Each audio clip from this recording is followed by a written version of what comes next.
Comme notre webinaire de ce soir est consacré à la sobriété numérique, je voudrais contempler avec vous, dans cette méditation biblique, ce que les évangiles disent de la sobriété et à quel point notre société actuelle en est éloignée. Et pour commencer, je voudrais préciser le sens de ce mot. Il provient d'un mot latin composé, pour faire simple, de sans et ébriété, c'est-à-dire sans ébriété, sans briété, sobriété. Ainsi, la sobriété, c'est au départ la tempérance dans la consommation de vin, et cela reste encore très présent dans le langage actuel. C'est ce que ne fit pas Noé, mais qui était si naturel pour les apôtres que le jour de la Pentecôte, quand ils furent accusés d'être pleins de vin doux, Pierre rétorqua: Ces gens ne sont pas ivres, comme vous le supposez, car c'est la troisième heure du jour, soit 9 heures du matin. Un tel argument n'aurait guère de poids devant un gendarme de nos jours. En fait, la sobriété des apôtres résultait naturellement de la frugalité de leur existence depuis le début du ministère de Jésus. Frugalité, sobriété, articulons un peu ces deux termes. Et tout d'abord, étymologiquement, l'adjectif frugal provient d'un mot latin qui veut dire récolte et fruit, au propre et au figuré. Et au départ, la frugalité, c'était la juste récolte des fruits de la terre. Ainsi, la sobriété concerne le liquide et la frugalité le solide, tout spécialement la consommation de fruits, ce que faisaient Adam et Ève au paradis. À leur époque, la frugalité allait de soi. En revanche, la sobriété est parfois teintée de contraintes, morales en particulier, surtout quand on vit dans l'abondance. À la différence de Jean le Baptiste, dont le menu de sauterelles et de miel sauvage est indiqué par Matthieu, les évangiles nous indiquent que Jésus pouvait tant prendre de bons repas, comme chez Zachée ou Marthe et Marie, que tout simplement jeûner, comme lors de la tentation dans le désert ou dans cet épisode après sa rencontre avec la Samaritaine, où il déclare à ses disciples: J'ai mangé une nourriture que vous ne connaissez pas. Ma nourriture, c'est de faire la volonté de mon Père qui est aux cieux. En creux, nous pouvons lire dans les évangiles que son groupe se déplaçait avec peu de nourriture, puisque lors des multiplications des pains, il n'y avait que 5 pains et 2 poissons, ce qui n'est pas beaucoup pour une douzaine de personnes. Ce groupe avait même parfois faim, comme le montre cet épisode où les disciples arrachent des épis pour se nourrir le jour du sabbat, chose pourtant strictement interdite. Mais la vie frugale de Jésus ne se limitait pas à la nourriture. Ses incessants déplacements, il les faisait à pied ou en bateau de pêche.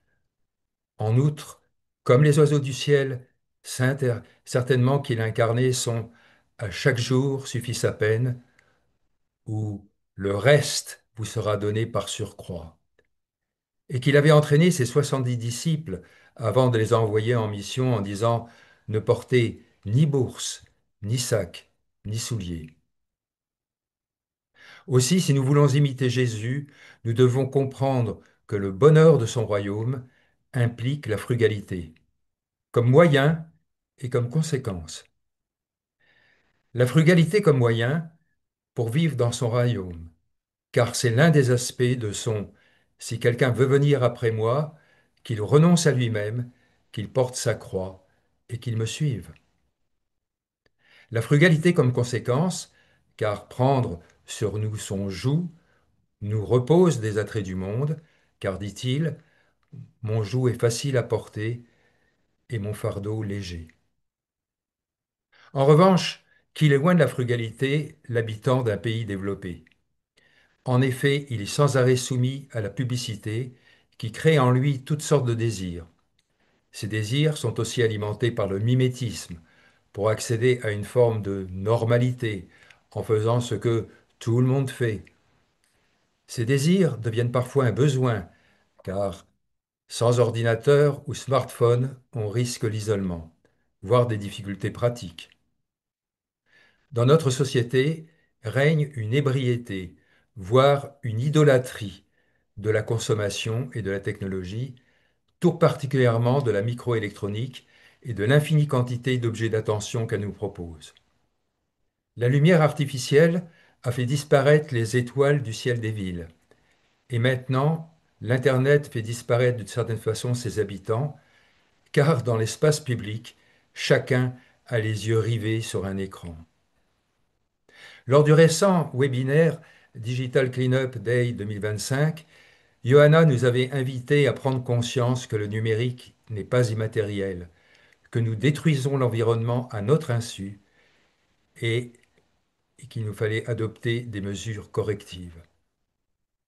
Cet aspect involontaire et inconscient de notre impact sur le monde entier est une grande différence de notre société par rapport à celle de Jésus. Aussi, annoncer la bonne nouvelle jusqu'aux extrémités du monde ou à toute la création nous impose de nous informer par-delà nos médias et nos réseaux sociaux qui sont nombrilistes et centrés sur le sensationnel.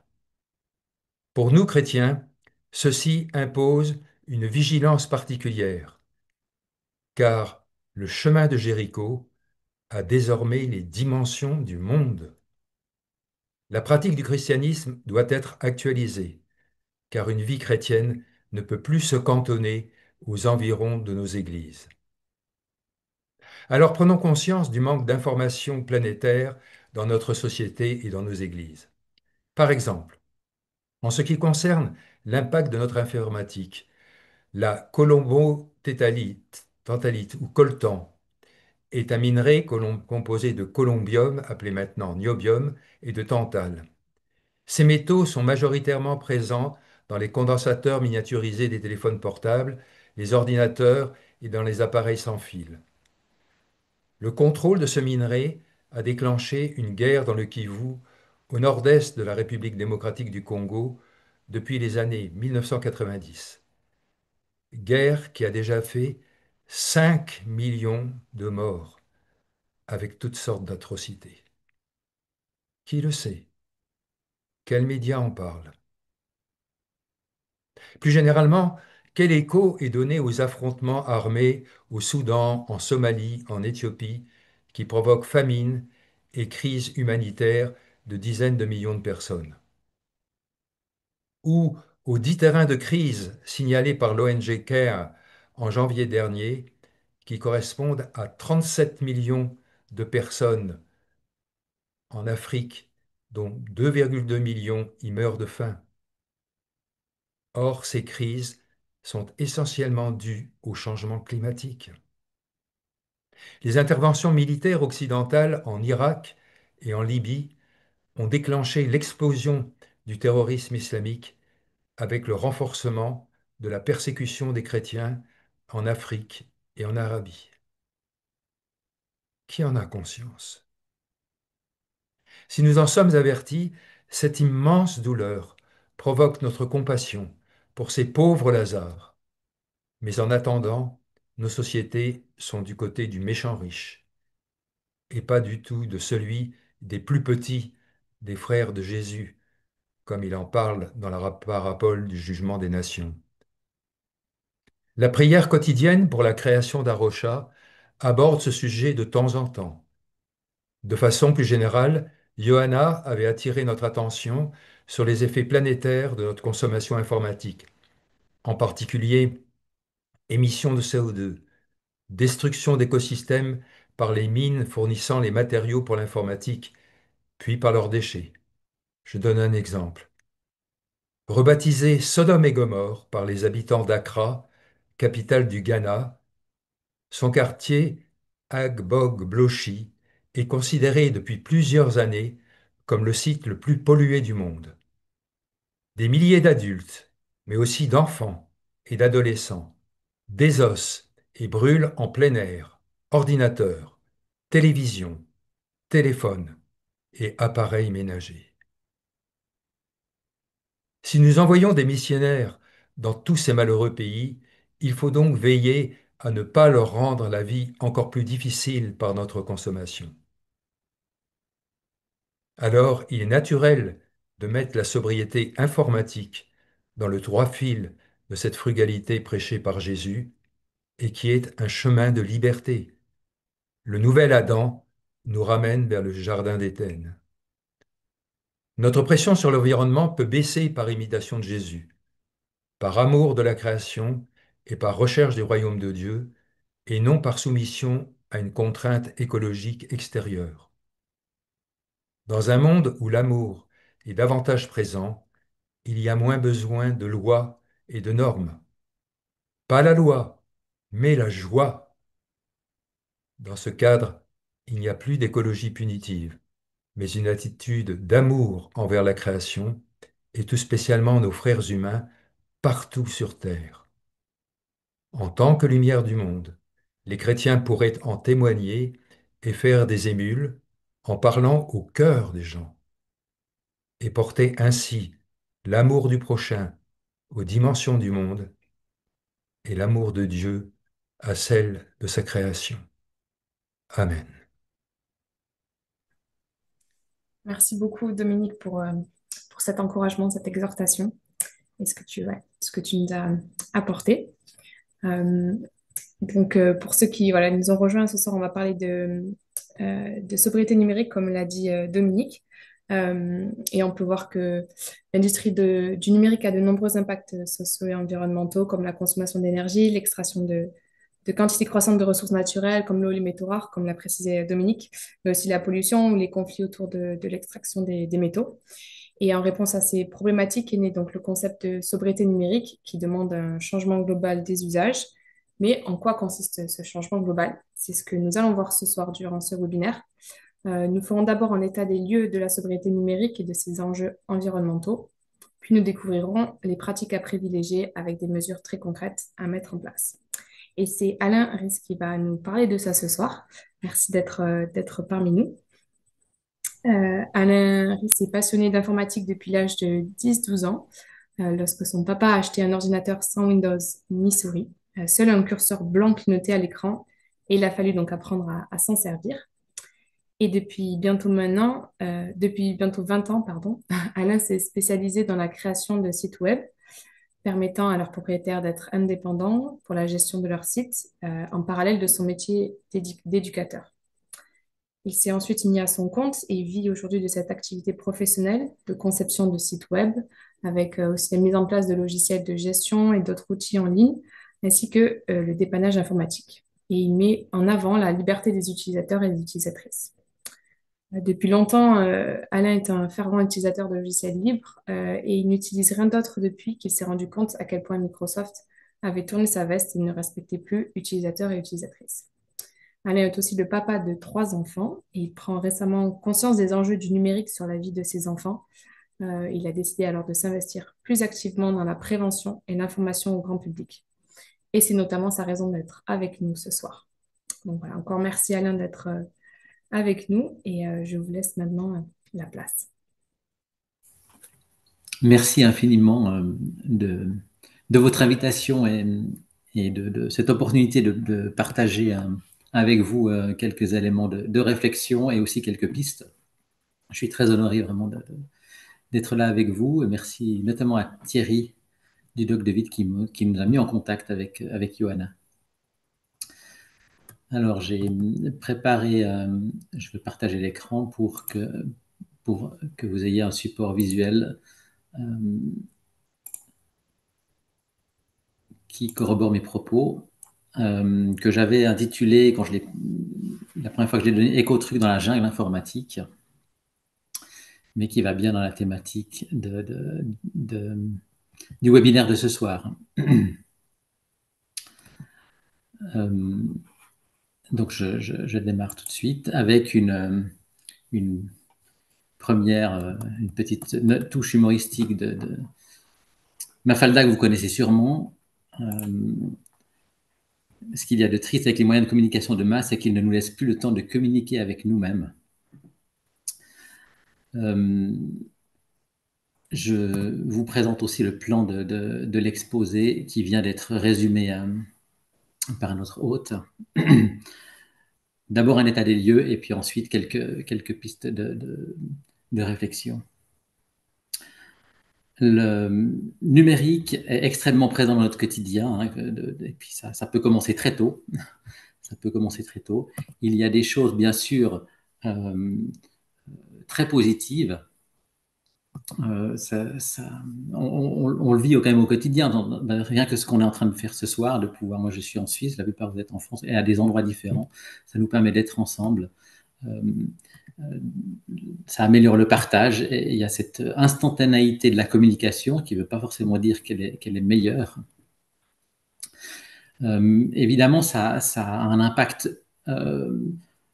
important dans tout notre quotidien, dans la façon de communiquer euh, et dans la façon d'être et d'interagir au quotidien dans plein de domaines.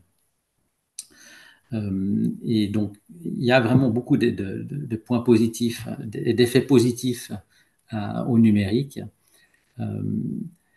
Mais on peut aussi craindre, bien sûr, des effets indésirables, comme avec la multiplication des équipements. Quand je fais cette présentation en présentiel, j'empile tous les appareils qu'on a, entre les écrans, les modems, les box, les ordinateurs, le portable, les tours. On en a, et puis ça semble ne pas s'arrêter. Évidemment, avec ça, va l'augmentation de la consommation d'énergie, de matières premières. Ça a été un tout petit peu dit dans la méditation, et j'y reviens plus concrètement tout à l'heure. Avec aussi la production de déchets et puis la captation ou sursollicitation de notre attention. J'y reviens aussi un tout petit peu plus tard. Mais ce bon technologique a vraiment des impacts réels sur notre vie, sur notre environnement. Et en tant qu'utilisateur, on a des possibilités d'action pour limiter ces impacts.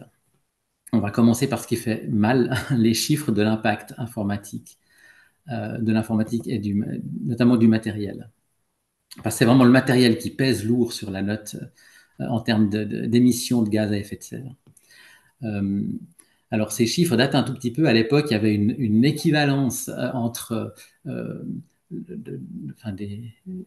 les émissions dues à nos équipements, donc les smartphones, les ordinateurs portables, les écrans, télévisions, enfin tout ce qu'on a dans notre maison, chacun dans notre maison, et puis les data centers. Actuellement, 4 ans après, l'équipement personnel a largement pris le dessus. Donc, plus ces chiffres-là, on est de l'ordre de à près de 60%, 63%, je crois, pour les équipements. L'impact de nos équipements. Donc, les data centers, vous savez, hein, ce sont des ordinateurs plus ou moins semblables à ceux que vous avez à domicile, mais qui sont empilés dans des grandes salles et qui stockent les sites Internet et puis aussi toutes nos données dont on dit qu'ils sont sur le cloud. Le cloud de Apple, iCloud, celui de Google, les Drive, et le cloud de Microsoft et tous les autres. Ça, c'est les grands. Donc, toutes les photos que vous faites avec votre smartphone, si vous n'avez pas désactivé la synchronisation avec le serveur, elles vont automatiquement sur les clouds. Vos photos de vacances, le dernier plat que vous avez mangé, enfin, je ne sais pas si vous vous amusez aussi à photographier tout ce que vous mangez, à le partager sur les réseaux sociaux. Il y en a qui font ça. Ce que je veux souligner ici, comme autre chiffre important, c'est pour produire un ordinateur qui fait un ordinateur portable qui fait à peu près 2 kilos, il faut 600 kilos de matières premières pour fabriquer juste une de ces machines. Et puis, la box qu'on a pour la télévision ou pour le routeur consomme autant qu'un réfrigérateur. J'y reviens dans les éco-gestes tout à l'heure. Donc, des objets qui pèsent lourd sur l'environnement, des ordinateurs, des assistants vocaux, des tablettes, des smartphones, des montres connectées. On est de plus en plus équipés et on renouvelle ce matériel très rapidement. Je crois qu'en France, vous êtes à un changement de smartphone tous les 2 ans. En Suisse, c'est légèrement plus, légèrement moins, c'est tous les 3 ans, je crois. Mais c'est assez fou, quoi. Un téléphone, smartphone, qui est quasi un ordinateur dans la poche, est changé tous les 2 ans, dans la grande moyenne, hein, bien sûr. Quand je dis que mon Fairphone, il a fait 6 ans, les gens me regardent avec des gros yeux parce qu'ils ont changé déjà 3 fois de téléphone. Évidemment, c'est pas sans conséquence. Ces objets numériques ont des impacts sur l'environnement, principalement lors des étapes relatives à l'extraction des matières premières et de la fabrication des composants, donc les 2 premières étapes du visuel que vous avez sous les yeux. Ce qui est paradoxal, c'est que plus on dématérialise, hein, les fameux clouds, plus on utilise de matière, parce qu'il faut construire du matériel derrière. Et plus on miniaturise et on complexifie les composants, plus on alourdit leur impact sur l'environnement. Parce qu'effectivement, la production des composants elle est complexe déjà, elle exige énormément d'énergie, des traitements chimiques, et puis, ça a été dit dans la méditation, des métaux rares, le tantal par exemple, qui est indispensable au téléphone portable, et puis tous les écrans. Les écrans, c'est le plus gourmand. Donc les fabricants sont vraiment en train d'épuiser ces minerais précieux et à un rythme inégalé. Sans encore parler des conditions de travail dans les mines qui sont souvent inacceptables. Donc c'est un tableau vraiment très noir et pessimiste. Donc qu'est-ce qu'on peut faire, nous, à notre niveau? Et donc on va s'attarder maintenant un peu sur les dernières étapes du visuel que vous avez là, la valorisation et puis la fin de vie de nos équipements. Je l'ai dit un tout petit peu tout à l'heure, une chose importante, c'est de garder le plus longtemps possible ces équipements. Éviter de les remplacer trop souvent, de succomber à ces effets de mode ou aux offres promotionnelles. Ça a été dit aussi tout à l'heure, hein, la publicité est extrêmement présente et on sait à quel point c'est néfaste. Ça passe par l'entretien. L'entretien physique des ordinateurs, on peut quand ils sont complètement éteints, si vous avez la chance d'avoir des vis sous un ordinateur portable ou bien sur les tours, de pouvoir les nettoyer, les aspirer, donc physiquement les nettoyer, mais aussi les protéger correctement avec des logiciels de protection. Là, vous avez différents exemples, hein, sur les smartphones, des protections au niveau de la coque. Et puis, si vous avez l'occasion si vous changez et que votre matériel est encore en état de marche, eh bien, il y a la possibilité de faire du troc ou de le vendre d'occasion. Ça se fait de plus en plus aussi pour les smartphones. J'ai dû changer, le mien, il est d'occasion. Et à peu près tous mes ordinateurs sont d'occasion, mes ordinateurs portables. Ça fait longtemps que j'ai plus d'ordinateur neuf. Après, la difficulté, bien sûr, c'est qu'avec les mises à jour de Windows ou d'Apple, il y a aussi l'obsolescence programmée, c'est compliqué. Alors, comme moi, je mets du Linux dessus, ça leur donne une seconde vie. Privilégier aussi la réparation plutôt que remplacer. Alors, si vous devez acheter un ordinateur, privilégiez les ordinateurs de gamme plutôt professionnels où il y a des vis dessous, plutôt pour les ordinateurs portables, où vous pouvez dévisser et c'est possible de démonter et de changer juste un composant qui tomberait en panne. Et puis, pensez à la garantie légale de 2 ans. Et souvent, maintenant, on peut acheter des prolongements de garantie. Toujours dans l'équipement, là, ce titre s'équiper léger pour réfléchir à qu'est-ce qu'on a besoin, acheter vraiment ce qui est adapté à ses besoins. Dans la réflexion d'un nouvel ordinateur, est-ce que j'ai besoin d'une tour fixe à mon bureau ou bien est-ce qu'un portable est plus pratique ou l'inverse, hein, est-ce qu'une tablette peut suffire? Et puis, si on utilise peu l'imprimante, est-ce qu'on peut mutualiser avec des voisins, avec de la famille ou alors dans des lieux publics? Il y a aussi tout ce qui est des labels environnementaux. Donc, de regarder à ces labels pour savoir notamment sur les feuilles ou autres, d'où provient ce que j'achète, que ce soit les feuilles pour imprimer ou bien les constructeurs. S'ils suivent certains labels, c'est aussi une garantie que ça soit d'une production correcte, d'une provenance correcte. Et puis, après la multiplication des équipements, j'en ai parlé aussi avant, mais c'est vrai que les appareils multifonctions, imprimantes, photocopieurs, scanners, on a tout un an. Alors, on me rétorquait que oui, si le scanner tombe en panne, on doit changer toute la machine. C'est vrai. Euh, voilà, mais il faut voir un petit peu ce qui est. Ça fait partie de la réflexion à, à prendre en compte, des critères à prendre en compte. Et puis je mets une note sur les imprimantes laser par rapport au jet d'encre, où on dit le jet d'encre c'est souvent peu cher, mais on change souvent les cartouches et puis elles peuvent sécher, alors que le laser c'est un peu plus onéreux, mais on fait beaucoup plus de copies avec un tonnerre et c'est moins cher sur le long terme au niveau des consommables. Et personnellement, je trouve la qualité meilleure.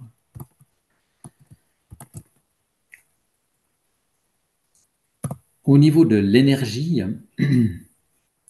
puisque évidemment tous nos appareils consomment, il faut les recharger quand c'est du portable ou bien. Donc, pensez enfin, dès que vous pouvez les éteindre, c'est la meilleure chose à faire plutôt que les laisser en veille. De même que les chargeurs de téléphone portable, pensez à les débrancher lorsqu'ils sont les chargeurs vides, lorsqu'il n'y a plus de téléphone au bout, les décharger complètement. Et puis, dès que c'est possible, couper complètement l'alimentation, soit de l'interrupteur de l'appareil, soit alors sur une multiprise. Et le soir, j'ai une multiprise qui atteint tout l'ordinateur et les écrans, et puis il n'y a plus de consommation. Une box qui tourne la nuit, elle consomme, elle continue de consommer alors elle est inutile. Et puis finalement, elle prend que quelques minutes à redémarrer. Voilà, vous voyez quelques trucs ici aussi dans les nombres de programmes et d'onglets ouverts. Est-ce qu'on peut fermer ce qui est inutile? Et puis tout ce qui est l'ordre des ondes, Wi-Fi, Bluetooth et localisation sur les téléphones. Souvent, on a tout qui est ouvert, mais il n'y a pas besoin d'avoir la localisation et le Bluetooth enclenché alors qu'on a juste besoin du Wi-Fi pour aller sur Internet. Donc, pensez à désactiver ces trois. C'est les plus gourmands sur un téléphone, c'est les plus gourmands en énergie. À la maison, désactiver le Wi-Fi du routeur dès qu'on n'en a plus d'utilité. D'ailleurs, une connexion par câble sur un ordinateur est plus fiable et plus rapide que le Wi-Fi. Et puis, activer les modes économie d'énergie quand c'est possible. Je crois que j'ai fait le tour. La multiprise, j'en ai parlé avant. Dans les autres trucs, par rapport à tout ce qui tourne autour de l'impression, on a paradoxalement le développement du numérique n'a pas encore entraîné une diminution très importante de la consommation de papier. On pouvait le croire, mais ce n'est pas le cas. Même si je ne sais pas comment c'est pour vous, mais moi je me rends compte qu'au quotidien, ça fait longtemps que j'imprime de moins en moins. Il y a eu une petite période quand les enfants étaient plus jeunes, des dessins, des coloriages, mais on imprime quand même beaucoup, beaucoup moins, mais globalement, on n'observe pas une grande diminution. Donc voilà quelques trucs par rapport à l'impression, de paramétrer l'imprimante, notamment plutôt privilégier je dis noir et blanc, mais c'est plutôt les nuances de gris que la couleur, et puis une qualité pas besoin d'avoir une haute qualité pour toutes les impressions. Là, c'est qualité brouillon, c'est pas toujours ce même terme-là, mais vous comprenez ce que je veux dire. Privilégier le recto verso ou bien deux pages par côté. Papier de maculature, récupérer du papier qui est imprimé que d'un côté. Ça, on fait beaucoup avec les enfants. Et puis, j'ai parlé des labels pour le papier. Et puis, ensuite, tout l'aspect du recyclage. Il y a beaucoup de... On conserve énormément on a du vieux matériel qu'on ne sait pas quoi faire. Pensez à le ramener dans des lieux de recyclage. Les revendeurs informatiques doivent les récupérer. À l'achat d'un nouvel appareil, on paye une taxe pour le recyclage. Donc, même si vous n'avez pas acheté chez le... Enfin, vous pouvez aller dans n'importe... En tout cas en Suisse, mais je crois que c'est dans plusieurs pays d'Europe, on peut ramener même là où on n'a pas forcément acheté, un magasin d'électronique doit reprendre le matériel usagé, inutilisé. Et alors, je n'arrive pas encore à savoir, c'est quel magasin a vraiment une bonne filière de récupération. Et puis, je sais que dans les déchetteries, il y a des endroits aussi où ils collectent correctement. À droite, vous avez la décomposition des matériaux. Euh, euh, Parce que ça, vous voyez comment c'est complexe et comment c'est varié. Donc, ça doit vraiment faire l'objet d'un traitement spécifique, le recyclage d'appareils électroniques, même si c'est compliqué. Et puis, il y a des matériaux qui sont compliqués à recycler, mais c'est vraiment important de privilégier ces filières. Notamment parce qu'il y a des matériaux qui sont vraiment dangereux pour l'environnement et la santé. On le sait avec les piles, hein, depuis longtemps, on sait que les batteries, il ne faut pas les mettre à la poubelle. Bah, enfin, tous nos appareils électroniques, il faut vraiment avoir un traitement spécifique et adapté. Je vais partir dans d'autres choses plus concrètes au niveau logiciel cette fois. Au niveau de quelque chose qu'on utilise quasi quotidiennement, j'imagine vous aussi, c'est au niveau des emails. Vous avez là une petite infographie sur le, le flux d'un email, comment ça fonctionne, avec quelques petits trucs. Euh, de comment, ça, c'est des choses que se feraient, vous avez fait au Clean Day, hein, Tech, donc je ne m'attarde pas trop là-dessus.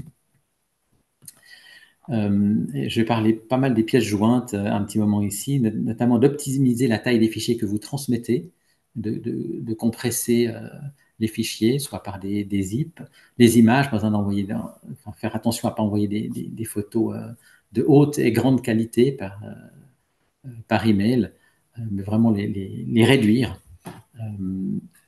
Et la même chose pour les PDF, en les définissant en basse définition. Et puis quand on a des dossiers volumineux à transmettre, et bien privilégier des outils comme swisstransfer.ch ou bien grosfichier.fr. J'ai pas mis la grosfichers.fr où vous déposez les fichiers. Pareil, soit vous envoyez un mail directement depuis le système, soit vous obtenez un lien que vous transmettez à vos destinataires. Je prends un exemple. Maintenant, c'est vrai qu'avec l'ADSL, on a depuis quand même bientôt 15-20 ans, on a été habitué à ce que ça aille très vite. Donc, on ne se rend pas compte que les fichiers volumineux, ils sont envoyés rapidement, mais ça prend quand même beaucoup de place. Un fichier, une photo qui fait déjà 3 ou 4 mégas, vous l'envoyez à 10 destinataires, eh bien, il est déposé sur votre serveur de mail dans les courriers envoyés et il est multiplié, il se retrouve sur les 10 serveurs de vos correspondants. Donc, une photo, elle est multipliée, elle prend tout à coup 11 fois son poids sur des serveurs chez chacun de vos destinataires. Donc, ça, c'est penser voilà, à soit éviter les pièces jointes ou alors utiliser des outils alternatifs où les gens vont télécharger à un endroit, chacun de vos destinataires va télécharger à un endroit et le stock sur son ordinateur. Et puis bien sûr les clés USB, ça existe encore. Nettoyer vos boîtes électroniques, ça vous connaissez déjà. Et se désinscrire des listes de diffusion quand ça ne nous intéresse plus, plutôt que de continuer de les recevoir en se disant j'irai plus tard. Si on se rend compte qu'on ne les lit plus, autant se désabonner. Voilà, je crois que j'ai fait le tour pour ça. La recherche Internet. Quand vous faites une recherche, vous appelez le moteur de recherche, Google pour ne pas le nommer, je vous montrerai quelques alternatives tout à l'heure. Vous tapez votre requête et des fois, on met le nom du site. Si je vais aller sur sunrise.ca, je mets Sunrise dans le moteur de recherche. Donc, ma requête, elle part au data center, il m'envoie les résultats. Ensuite, je clique sur le résultat qui m'intéresse et puis il se connecte au site, et puis j'ai l'affichage du site. On peut aussi directement écrire dans la barre d'adresse sunrise.ch, et j'arrive directement sur le site sans faire tous ces allers-retours. L'impact des recherches sur Internet, elle dépend du temps de recherche et du nombre de pages consultées. Et donc, tous ces allers-retours qui sont décrits dans l'infographie à droite le démontrent. Utilisez aussi des mots-clés précis pour cibler la demande, avec des mots-clés et d'éviter voilà, de faire des phrases, mais avec des mots-clés bien choisis, vous obtenez aussi un résultat meilleur, soit par l'exclusion de certains termes ou en les couplant. Vous avez aussi la fonction recherche avancée qui vous propose quelques astuces ou quelques trucs qui fonctionnent à peu près sur tous les moteurs de recherche pour coupler ou justement éviter certains termes ou cibler un site sur lequel vous rechercheriez, par exemple. On parle souvent de vider le cache du navigateur. J'ai jamais compris l'utilité de le vider, parce qu'au contraire, moi je l'utilise, je conserve le cache, parce que quand je retourne voir un site, eh bien, il va d'abord le chercher dans le cache de mon navigateur avant de renvoyer la requête au serveur externe, au data center, comme vous voyez sur l'infographie de droite, et puis me renvoyer le résultat. Donc, c'est plus, enfin, sur votre ordinateur personnel, évidemment, sur des ordinateurs publics, là, il faut vider le cache, et ça, c'est une autre question, mais sur vos ordinateurs personnels, professionnels, pour moi, ça vaut la peine de le conserver, c'est beaucoup plus pratique. Et puis, voilà les deux moteurs de recherche alternatifs à Google. Quant, que vous connaissez sûrement, c'est un moteur de recherche français qui commence à prendre de plus en plus d'essor. Et puis DuckDuckGo, qui est américain, mais qui garantit, tout comme Quant, que nos données personnelles sont préservées, et puis qu'il n'y a pas de conservation de nos historiques de recherche.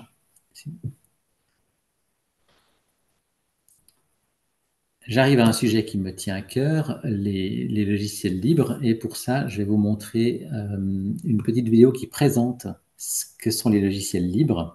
Vous avez déjà cette infographie qui vous donne quelques mots-clés sur différents aspects. Il y a davantage d'écologie, de durabilité et de viabilité. Alors, je fais une petite pause pour vous partager une autre partie de l'écran.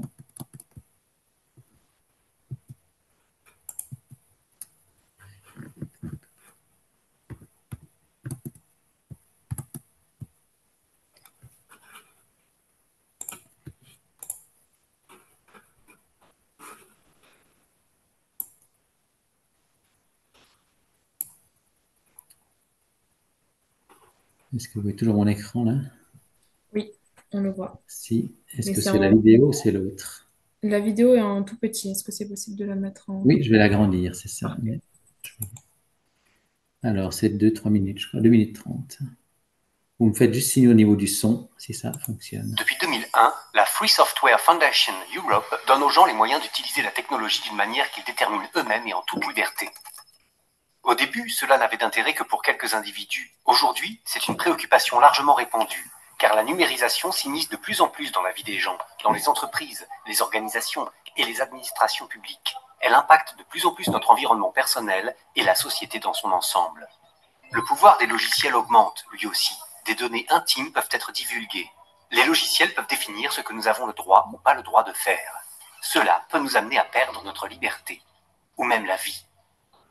C'est pour cela que nous préconisons de limiter le pouvoir des logiciels propriétaires et de distribuer largement le pouvoir et l'accès par le biais des logiciels libres, également connus sous le nom de logiciels open source. Beaucoup de gens voient les logiciels libres comme des programmes et applications utiles. Mais l'idée qu'il y a derrière est bien plus vaste et elle a résisté à l'épreuve du temps. Elle a permis la mise en place de systèmes qui constituent l'épine dorsale de notre monde numérique. La différence entre un logiciel libre et un logiciel propriétaire, c'est que le logiciel libre nous accorde toujours 4 droits. N'importe quelle personne peut librement utiliser, étudier, partager et améliorer le logiciel. Si un logiciel est développé sous une licence libre, alors tout le monde peut l'utiliser sans restriction, n'importe quand et n'importe où. Comme le code source peut être lu par tout le monde, cela permet une plus grande transparence et cela peut conduire à une plus grande sécurité. Les gens peuvent travailler ensemble, au-delà des frontières, sur des problèmes qui touchent l'humanité. Ils peuvent partager le logiciel, en discuter et l'améliorer collectivement. Cette idée existe depuis plusieurs décennies et le mouvement n'a cessé de croître et d'évoluer. Le nombre de personnes qui utilisent des logiciels libres ne cesse d'augmenter et elles sont de plus en plus diverses. Et pour s'assurer que le processus de création des technologies soit plus inclusif, nous devons accroître notre respect mutuel. Nous voulons que le logiciel libre donne à tout le monde sur la planète le pouvoir de concevoir des technologies ensemble dans un environnement autodéterminé et de renforcer la participation démocratique à l'ère numérique. En même temps, en tant que mouvement, nous ne devons pas perdre de vue nos valeurs fondamentales. Utiliser, étudier, partager, améliorer pour tous et toutes.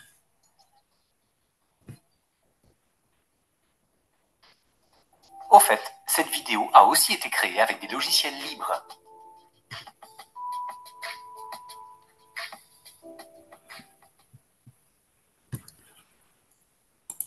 Voilà, je repars dans la présentation.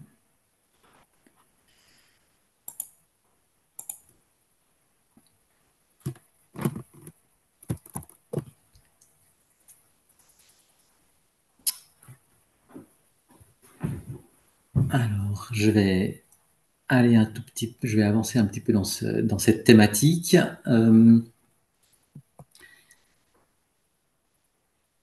Est-ce que vous connaissez ces logos?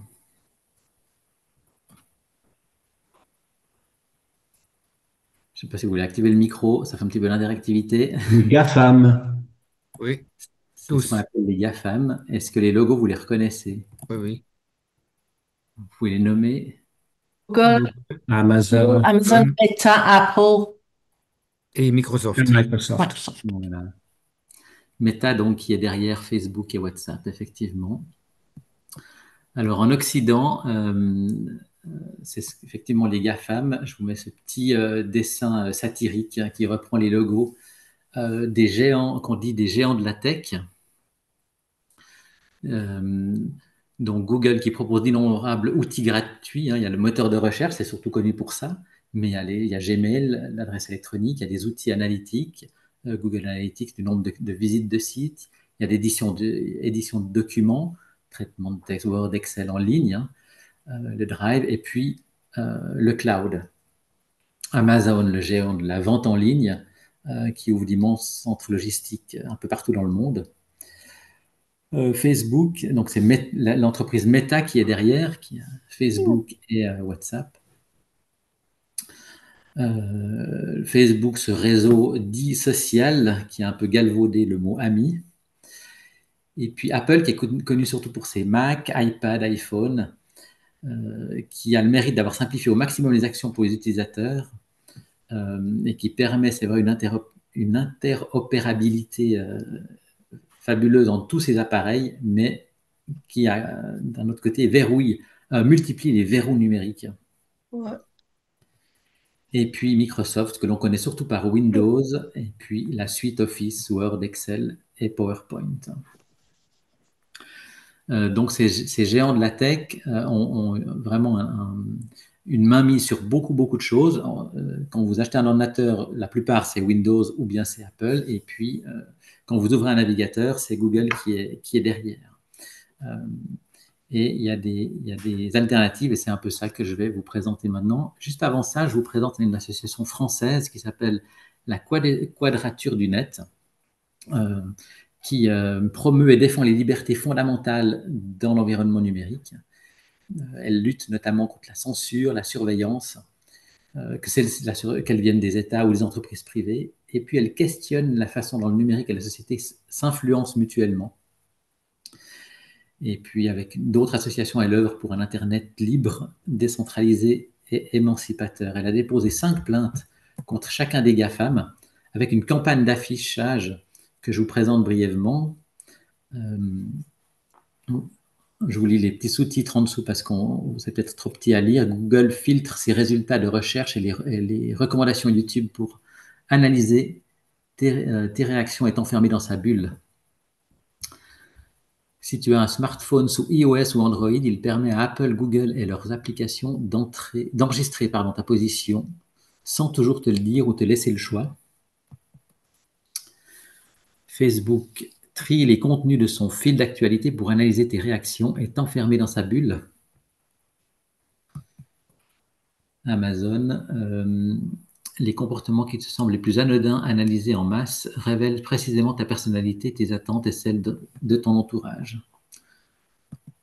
Et puis finalement Microsoft. En 2015, Microsoft a payé 13 millions d'euros à l'éducation nationale pour pouvoir former et fournir ces outils aux élèves et enseignants. Et en Suisse, on n'est pas mieux loti puisque ça s'impose de plus en plus et que Microsoft vient d'investir 30 ou 40 millions dans la recherche autour de l'IA en Suisse et veut renforcer sa présence.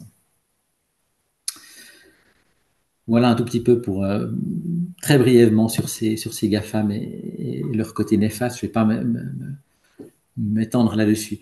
Je vais vous parler des alternatives. Qu'est-ce que concrètement on peut faire? Le plus connu des logiciels libres, c'est probablement Firefox, qui est un navigateur Internet, donc qui permet de consulter des sites. Avec Windows, vous avez Edge. Google Chrome, c'est aussi un navigateur. En alternative à ces deux, c'est Mozilla Firefox. Et dans Mozilla Firefox, voilà, c'est donc l'alternative aux autres. Le quatrième, là, c'est le logo de Safari, donc qui est le navigateur sur des produits Apple. Vous pouvez donc choisir Firefox de le mettre comme navigateur par défaut. Et puis, j'installe systématiquement l'extension uBlock qui masque très efficacement toutes les publicités. Vous voyez une page pleine de publicités, vous installez uBlock, vous voyez la différence, c'est assez frappant. Donc ça, c'est par défaut, je l'installe. Et puis, pensez à changer le moteur de recherche par défaut, d'utiliser DuckDuckGo ou Quant que j'ai présenté tout à l'heure.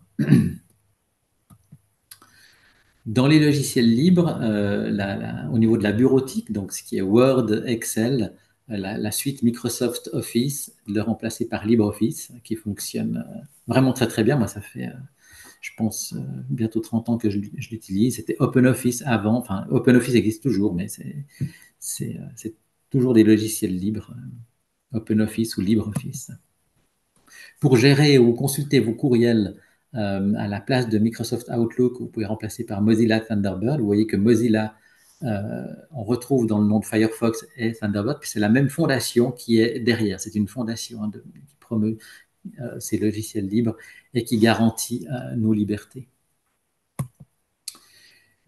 Et au niveau de la messagerie, la plus connue, c'est WhatsApp, mais elle a été reprise par Meta, mais elle reste toujours une des plus populaires. Vous pouvez la remplacer par Signal ou Trema, qui est en Suisse et qui est payante.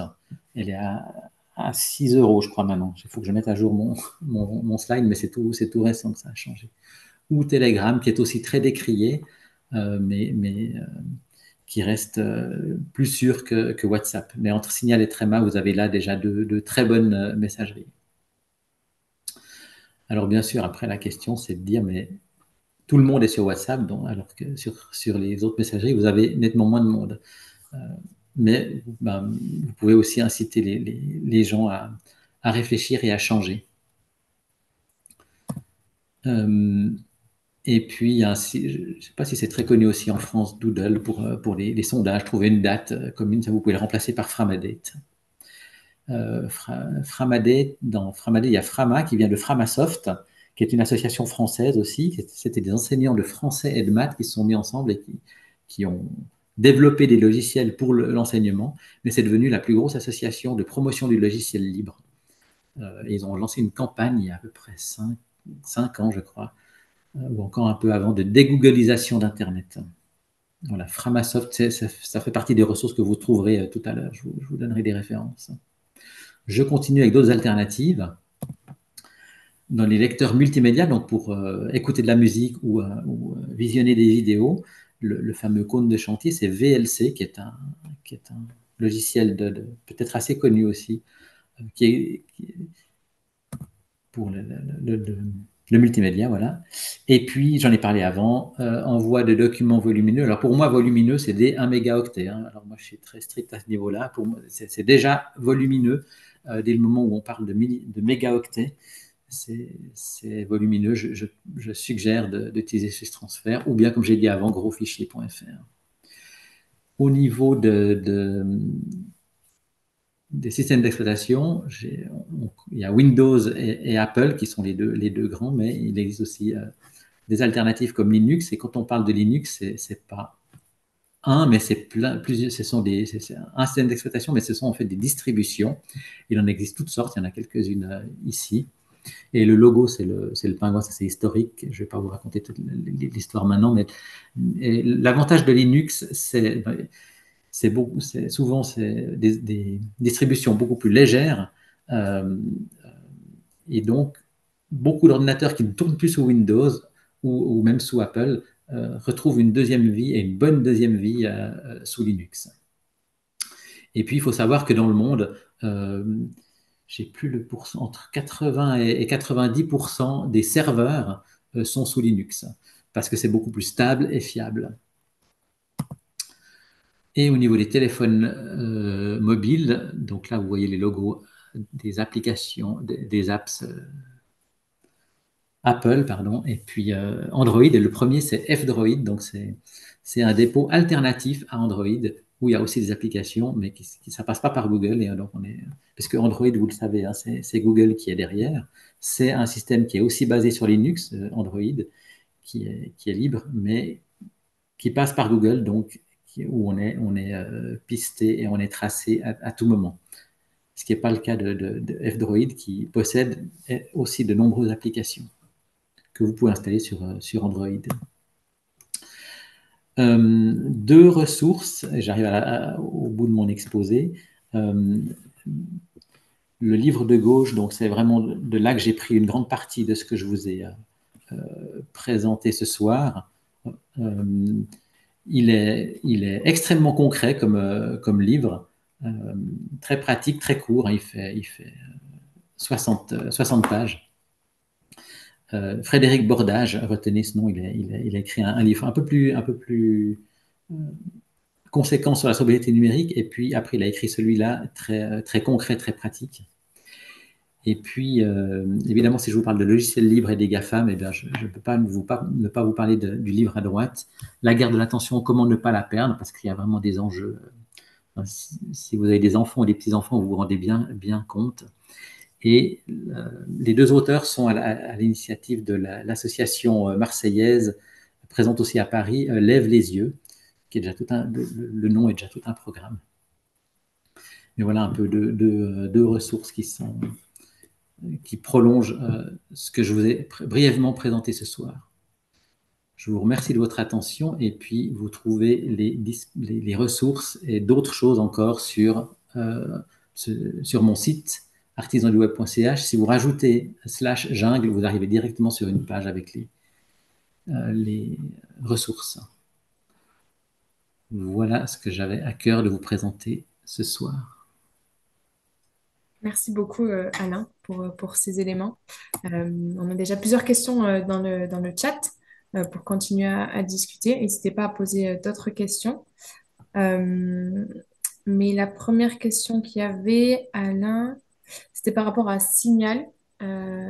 Sigrid demandait si c'était avantageux parce que c'est une association ou fondation et donc qui ne peut pas être vendue. Est-ce que c'est exact? Alors, oui, effectivement, la fondation, le statut légal de la fondation a un avantage. L'avantage de Signal, c'est que c'est entièrement libre. Non seulement l'application, mais aussi le code source de tout ce qui est derrière, donc c'est auditable. C'est tout l'aspect du code source libre qui est derrière le Signal. Merci. Il y avait aussi une autre question par rapport au moteur de recherche, donc Google DuckDuck, et une question que désormais on se sert automatiquement de l'intelligence artificielle qui est beaucoup plus demandeuse d'énergie. Est-ce que c'est le cas, j'imagine? C'est le cas, effectivement, 10 fois plus, hein, en tout cas 10 fois plus d'énergie pour une requête IA qu'une requête, un moteur de recherche standard. Mm. Oui, oui, donc au niveau de l'IA, c'est encore tout un pan que j'ai effectivement pas abordé ce soir, mais qui est extrêmement gourmand, surtout l'IA générative. Et puis, bah, dans la guerre de l'attention, non, c'est pas celui-là, pardon. Est-ce qu'ils en parlent aussi là-dedans? Non, c'est dans un autre. Technologie partout, démocratie nulle part. Je l'ai apporté, pas mis dans la présentation. Là-dessus, il parle de la notion des travailleurs du clic. En fait, tout ce qui est dans l'IA, où on nous vante tout ce qui est automatique. Il y a de l'automatique, mais il y a aussi beaucoup de gens derrière qui sont extrêmement mal payés et puis qui passent leur journée à cliquer pour valider si moutarde de Dijon ou la moutarde de Dijon, vous avez voulu faire la même recherche ou pas. Non, c'est assez aberrant et affligeant. Mm. Merci. Il y avait aussi une autre question par rapport aux moteurs de recherche comme Ecosia ou Lilo. Qu'est-ce que vous en pensez? Oui, alors Frédéric Bordage, dans ce livre, les décrit un tout petit peu en disant que c'est juste une vitrine, une façade devant Google, un intermédiaire devant Google. Euh, Simplement, ça passera quand même par Google, mais en filtrant et en donnant pas vos données personnelles. Mais derrière, ça veut dire qu'il y a aussi il y a une société qui est créée, il y a des employés, mais c'est, euh, c'est moins avantageux, disons, que Quant ou DuckDuckGo. Mm. Merci. Et encore une autre question par rapport des alternatives pardon, à Facebook. Quelqu'un qui avait commenté aussi Mastodon. Alors, je connais pas. Merci, oui. Je sais pas si. Oui, oui, alors effectivement, alors, comme je suis sur aucun réseau social, je peux pas tellement en parler, mais oui, c'est effectivement une excellente alternative à Facebook.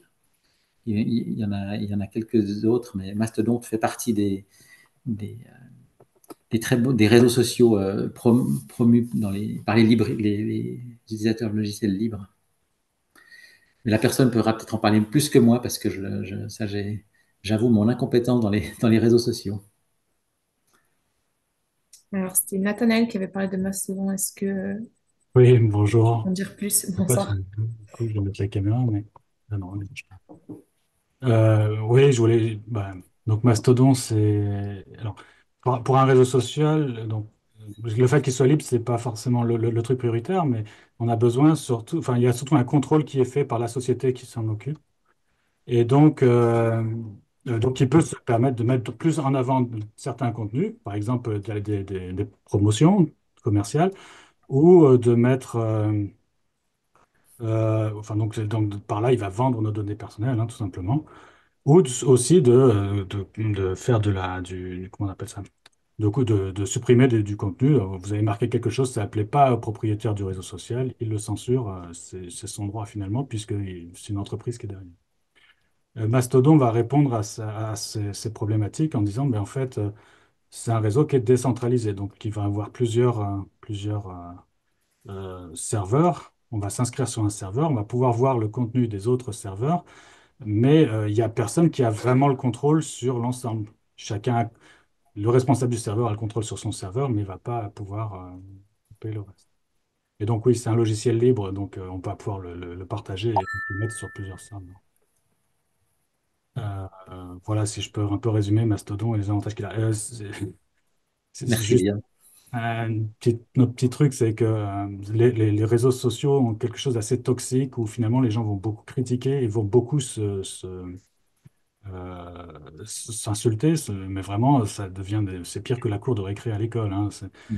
Et Mastodon est vraiment conçu pour être une safe place, étant donné qu'il y a une certaine enfin, les modérateurs vont pouvoir agir parce qu'ils gèrent un petit serveur. Ils vont pouvoir dire, oh là, cette personne-là, ça va pas, c'est ta manière de s'exprimer. On va pouvoir la couper. Tandis que sur un Facebook ou sur un Twitter, ça va être complètement impossible. Ça va être impossible parce que en plus, c'est des algorithmes qui sont derrière. Et donc, les algorithmes, ils ont des biais et ils vont, c'est dans une des affiches que vous avez vues avant, ils vont créer une bulle. C'est-à-dire que vous allez voir que l'algorithme va mettre en avant que des éléments ou des informations, euh, d'une part, qui sont liées à ce que vous avez l'habitude de lire ou de regarder. Donc, ça va refermer plutôt que d'ouvrir des champs possibles. Vous aurez l'impression euh, d'être conforté uniquement dans ce que vous pensez voir. Cette notion de bulle, à cause des algorithmes, très forte. Ouais. C'est le gros danger.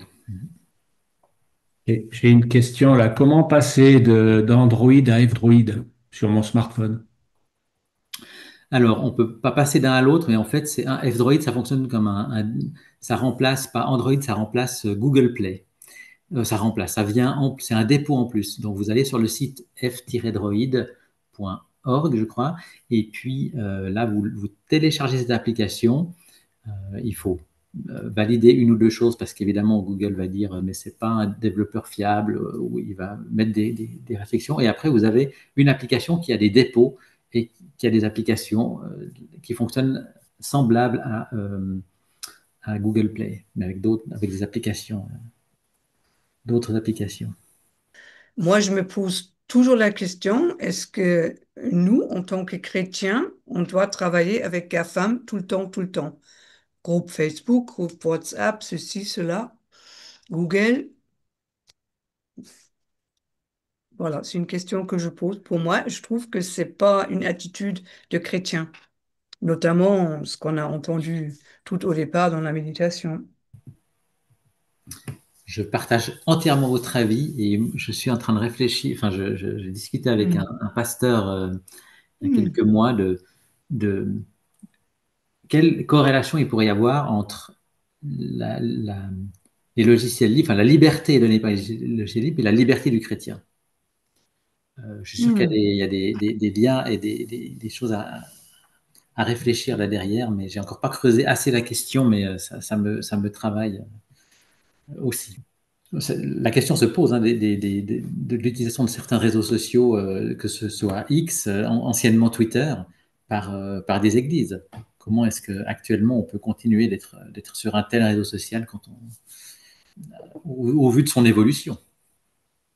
On vend un peu notre âme et en même temps, bon, quand on a eu des parents qui ont vécu sous le fascisme, on ne sait pas non plus ce qui peut arriver demain avec une nouvelle société hors de, hein, supérieure à tout et qui a toutes nos données en fin de compte. Oui, oui. Et en fait, qui fait que en fait, comme ça nous est imposé et qu'on peut difficilement faire sans Ouais, ou s'en extraire, il y a pas de débat public. Et en fait, c'est